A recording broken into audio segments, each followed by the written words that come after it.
And of course, the Prodigy news seems to just never stop, and that is because we just got an announcement saying that Vaino Makela is officially leaving Prodigy. Let's dive into it and figure out what this means for Prodigy in their future.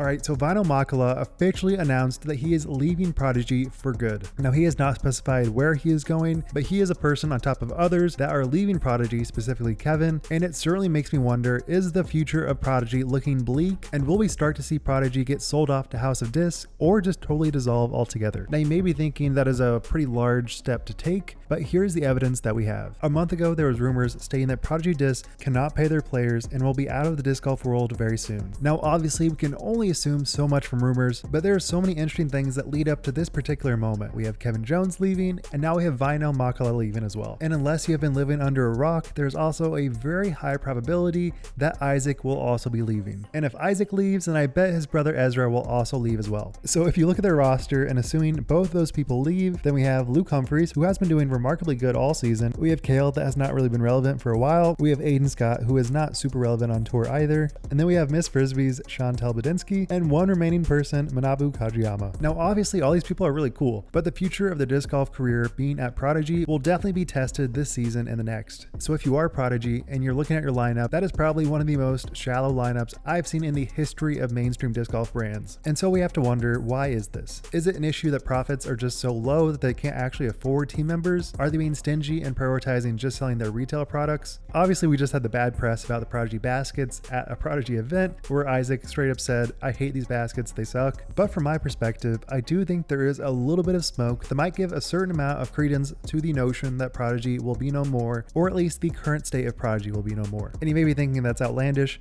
but look at other stuff in the disc golf world. Jomez was not making nearly enough, and they became part of the Disc Golf Pro Tour. And then we have all those brands that are bundled under the House of Disc net that encompasses a lot of the disc golf world. So for me, it looks like there is a very real possibility of them getting bought out by House of Disc, or maybe doing something we've never seen in the disc golf world. Maybe they're just trying to simplify everything into the most basic form. You have no room for extra budget for players, and they just keep the bare bones essentials required to keep Prodigy afloat. Honestly, that is probably not that bad of an idea. We have seen so many companies try to expand and expand, especially during COVID, and we have definitely seen the recessionary trends proving that the disc golf economy is not what it once was in 2020 to 2022. And according to a Finnish disc golf news outlet, Väinö has actually been planning on leaving since December. So that definitely makes it seem like Prodigy has known about this for a while, and they certainly are still advertising new products, even if they're not new plastic, but basically new designs and a new MX2. That is really the only thing new that I've seen from Prodigy. And really, if you zoom out, Prodigy has not even been around that long.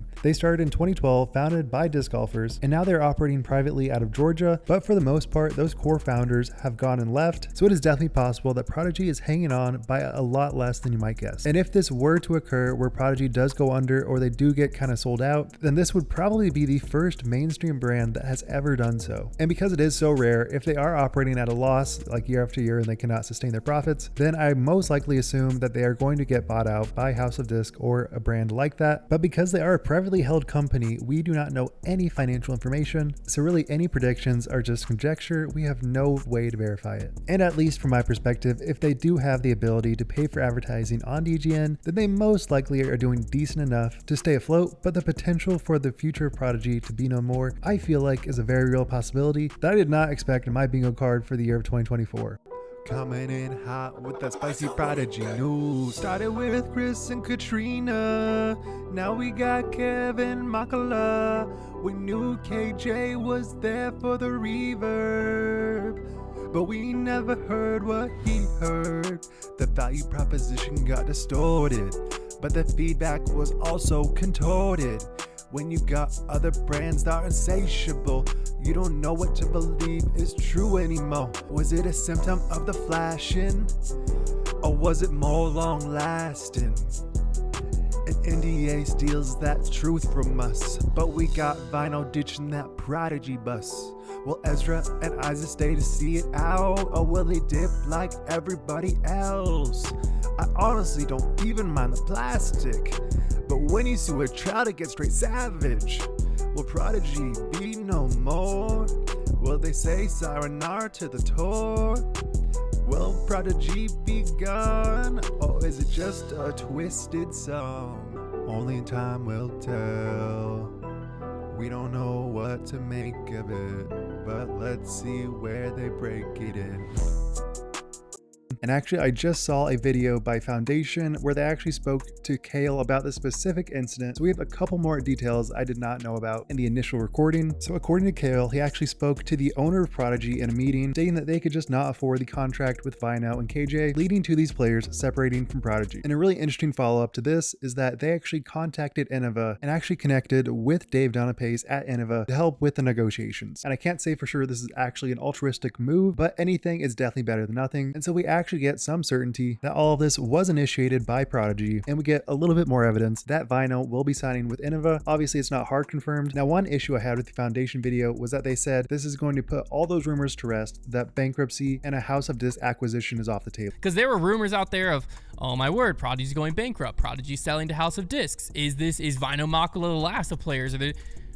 We can put all of that to rest. I definitely do not think that is the case. I think there's so much evidence that the entire Prodigy warehousing, payroll, all the expenses that are required to manage business may not be sustainable for Prodigy's future long-term growth. And while I do not think Prodigy is a bad business, and the fact that they pulled part of the contract due to performance reasons, and they actually had that built into the contract, if you're not able to fulfill the entire duration of the contract, then you should not be doing it. Now, obviously this is easy to say in hindsight. We were not aware of how many players were going to drop post-COVID, but it is certainly evident now that you should definitely not give a contract to a player if you're not able to fulfill the entire duration. But with that said, I would love to see Prodigy totally reinvent themselves and become a better company, but at least for the time being, I do not see a great road ahead if they are going to lose so many players. So with that, what do you guys think? Do you have any strong opinions? I would love to know. Or if you have any actual insights into what the future of Prodigy may look like, be sure to leave a comment down below, because we are definitely getting to the end game of post-COVID disc golf, and companies that had a lot of flexible spending may be seeing a lot less of that. So with that, what do you guys think? I'd love to know. Be sure to subscribe. Thank you guys so much for watching. And with that, Wild Runs signing out. Peace.